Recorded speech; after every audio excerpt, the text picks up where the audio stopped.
ചേട്ടാ, നാസിക്കിലെ TCSന്റെ ഓഫീസിൽ ലൈംഗിക അതിക്രമം ഒപ്പം മതപരിവർത്തനവും നടന്നുവെന്ന കേസിൽ ഇപ്പോൾ കൂടുതൽ വഴിത്തിരിവുകൾ ഉണ്ടായിരിക്കുകയാണ്. നമ്മൾ ഇതുവരെ കേട്ടുകേൾവി പോലും ഇല്ലാത്ത പല കാര്യങ്ങളാണ് അവിടെ നിന്ന് പുറത്തു വരുന്നത്. എന്താണ് ആ കേസിന്റെ വിശദാംശങ്ങൾ?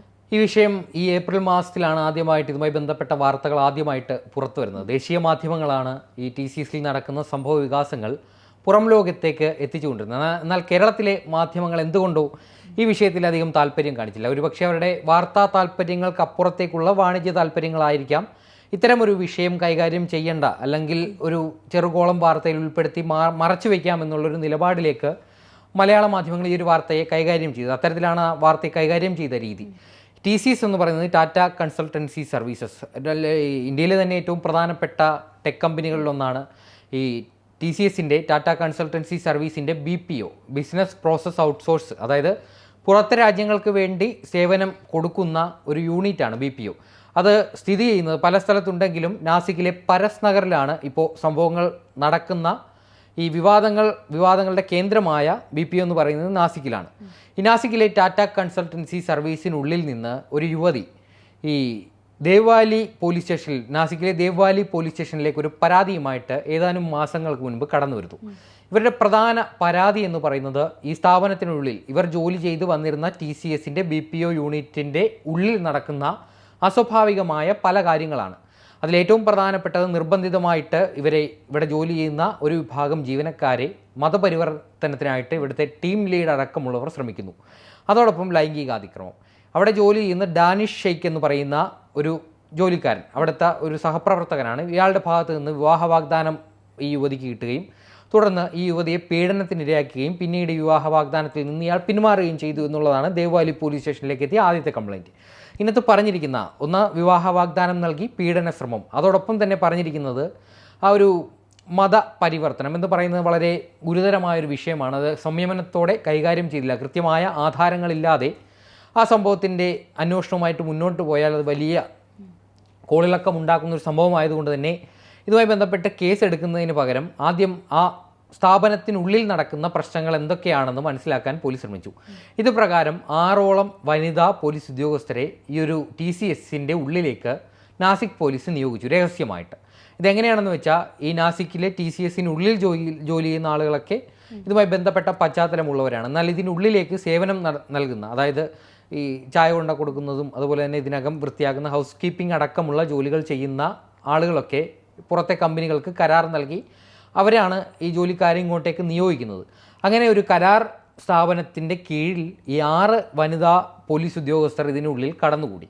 അങ്ങനെ ഇതിനകത്ത് നടക്കുന്ന കാര്യങ്ങൾ, ഇതിനകത്തെ യോഗങ്ങൾ നടക്കുമ്പോൾ അതിനുള്ളിലെ രഹസ്യ വിവരങ്ങൾ, അതോടൊപ്പം തന്നെ ഇതിനകത്ത് ജീവനക്കാർക്ക് നേരിടേണ്ടി വരുന്ന പ്രശ്നങ്ങളൊക്കെ ഇവർ കണ്ട് മനസ്സിലാക്കി. ഏകദേശം 40 ദിവസത്തോളം ഈ വനിതാ പോലീസ് ഉദ്യോഗസ്ഥർ ഇതിനുള്ളിൽ ഇവരുടെ ഐഡൻറ്റിറ്റി മറച്ചു വെച്ചുണ്ടായിരുന്നു. അതോടൊപ്പം തന്നെ ഏതാനും ചില പുരുഷ പോലീസ് ഉദ്യോഗസ്ഥരും ഇതിനകത്തുണ്ടായിരുന്നു എന്നാണ് പറയപ്പെടുന്നത്.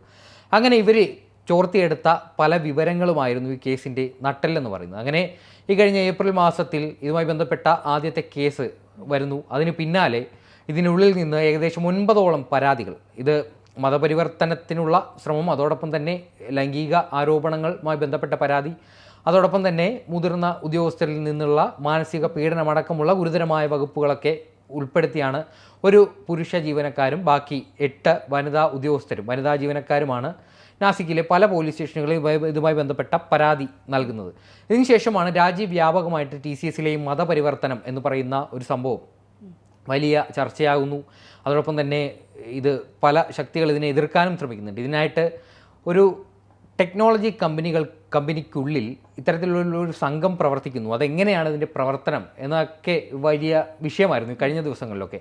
ഇതുമായി ബന്ധപ്പെട്ട് ഇതുവരെ 9ഓളം പേരെ നാസിക് പോലീസ് അറസ്റ്റ് ചെയ്തിട്ടുണ്ട്.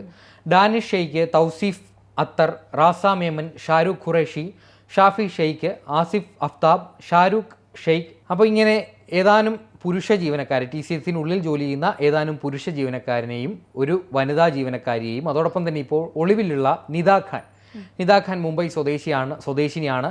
ഇവരവിടുത്തെ HR വിഭാഗത്തിൽ ജോലി ചെയ്ത് വരികയായിരുന്നു. ഇവിടെ നടക്കുന്ന സംഭവങ്ങളുമായി ബന്ധപ്പെട്ട് ഈ HR ഡിപ്പാർട്ട്മെൻറ്റിൻ്റെ മേധാവിയായിരുന്ന നിദാ ഖാനെ പരാതി നൽകാനെത്തുന്ന യുവതികളുടെ പരാതികളൊക്കെ ഇവർ തന്നെ ഇടപെട്ട് അതിനെ മുഖവിലേക്ക് എടുക്കാതെയും അല്ലെങ്കിൽ ആ ഒരു തലത്തിനപ്പുറം പോകാതെ ഈ വിഷയങ്ങളൊക്കെ കൃത്യമായിട്ട് ആ സ്ഥാപനത്തിനുള്ളിൽ വെച്ച് തന്നെ പരിഹരിച്ചു പോന്നു എന്ന് പറഞ്ഞാൽ അടക്കി വെച്ചു ഈ സംഭവങ്ങളൊക്കെ. ഇതായിരുന്നു ഇതിൻ്റെ പരാതി. ഇപ്പോൾ നിദാ ഖാൻ എന്തായാലും ഒളിവിലാണ്. ഈ കഴിഞ്ഞ ദിവസങ്ങളിലൊക്കെ ഇവരുമായി ബന്ധപ്പെട്ട തിരച്ചിലാണ് മുംബൈ നാസിക് പോലീസ്. ഇവർ ഗർഭിണിയാണെന്നൊക്കെയാണ് പറയുന്നത്.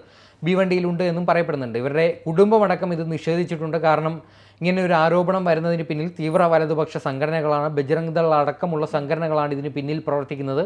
തങ്ങളുടെ മകൾ ഇതിൽ നിരപരാധിയാണെന്നൊക്കെ പറയുന്നുണ്ട്. എന്തായാലും കൃത്യമായിട്ടുള്ള അന്വേഷണം നടക്കണം. കാരണം ഇത്തരത്തിലുള്ള ഒരു സ്ഥാപനത്തിനുള്ളിൽ, രാജ്യത്തെ ഏറ്റവും വലിയ സേവനദാതാക്കളായ ടാറ്റയുടെ തന്നെ ഒരു സ്ഥാപനത്തിനുള്ളിൽ എങ്ങനെയാണ് ഇവർ പ്രവർത്തിക്കുന്നത്? ഈ 9 പേർ അടക്കമുള്ളവർ, ഇവർ ടീം ലീഡ് എന്ന് പറയുന്നത് ഒരു സ്ഥാപനത്തിൽ നിന്ന് അയച്ചു കൊണ്ടുപോകുന്ന സംഘത്തിലെ ഇവർക്ക് കീഴിൽ ജോലി ചെയ്യുന്ന ഹിന്ദു മതത്തിൽപ്പെട്ട ജീവനക്കാരെ നിരന്തരം മതപരിവർത്തനത്തിന് വിധേയമാക്കാൻ വേണ്ടി ഇവർ ശ്രമിക്കുന്നു. അതോടൊപ്പം തന്നെ ഓഫീസിനുള്ളിൽ ധരിക്കേണ്ട വസ്ത്രങ്ങൾ ഇവർ തീരുമാനിക്കും. അതനുസരിച്ചുള്ള വസ്ത്രങ്ങൾ ധരിക്കാത്തവരെ ഇവർക്ക് അമിത ജോലിഭാരം നൽകുകയടക്കമുള്ള കാര്യങ്ങളൊക്കെ ചെയ്യുന്നു.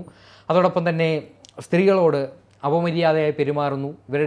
ഇതിൻ്റെ പ്രതിഫലനങ്ങൾ ഒരുപക്ഷേ ഈ ഉയർന്ന ശമ്പളമുള്ള ജോലിയാണ് ഈ TCS അടക്കമുള്ള കമ്പനികളിലൊക്കെ ഉള്ളത്. പക്ഷേ ഇവിടുത്തെ ജോലി സമ്മർദ്ദം എന്ന് പറയുന്നത് താങ്ങാനാവുന്നതിലും അപ്പുറമാണ്. അപ്പോൾ പെട്ടെന്ന് ആ ജോലി പോകും എന്നുള്ളത് കൊണ്ട് തന്നെ ഈ മേലുദ്യോഗസ്ഥരെ വെറുപ്പിക്കാൻ ആരും തയ്യാറാകുകയില്ല. ഇവരുടെ ഭാഗത്തു നിന്ന് നിരന്തരം വീട്ടിൽ നടക്കുന്നത് എന്താണ്, മറ്റു കാര്യങ്ങൾ എന്താണ്, അശ്ലീല ചുവയോടെയുള്ള ചോദ്യങ്ങളൊക്കെ കേട്ടിരിക്കേണ്ടി വരുന്നു. അതോടൊപ്പം തന്നെ തൊഴിലിടത്തിൽ തന്നെ ഒരു മാനസിക സംഘർഷം അനുഭവിക്കേണ്ട അവസ്ഥയൊക്കെ വന്നിട്ടുണ്ട്. എന്തായാലും കൃത്യമായിട്ടുള്ള അന്വേഷണം നടക്കണം. എന്തായാലും ഈ 9 പേരും ഇതിനകത്ത് പ്രവർത്തിച്ചിരുന്നത് ടീം ലീഡുകളായിട്ടും അവരുടെ മേലുദ്യോഗസ്ഥരുമായിട്ടൊക്കെയാണ്. അപ്പോൾ ഇതുമായി ബന്ധപ്പെട്ട അനുഭവങ്ങൾ ഉണ്ടായ കുട്ടികൾ, അതായത് ഇവിടെ ഉണ്ടായിരുന്ന ജീവനക്കാരൊക്കെ വീട്ടിൽ ഇതുമായി ബന്ധപ്പെട്ട മാറ്റങ്ങൾ, ഇതുമായി ബന്ധപ്പെട്ട് ഒരു പെൺകുട്ടി വീട്ടിലുണ്ടായിരുന്ന ഹിന്ദുമത വിഗ്രഹങ്ങളൊക്കെ എടുത്തു മാറ്റാൻ ആവശ്യപ്പെടുന്നു. അങ്ങനെ ആ കുട്ടിയുടെ സ്വഭാവത്തിൽ വലിയ മാറ്റങ്ങൾ കണ്ടതോടെ വീട്ടുകാരടക്കം വലിയ ഭയപ്പാടോടെയാണ് കണ്ടത്. എന്തായാലും ഒരുപാട് കേസുകളാണ് ഇതുമായി ബന്ധപ്പെട്ട് പുറത്തു വന്നുകൊണ്ടിരിക്കുന്നത് ദിനം പ്രതി TCSൽ.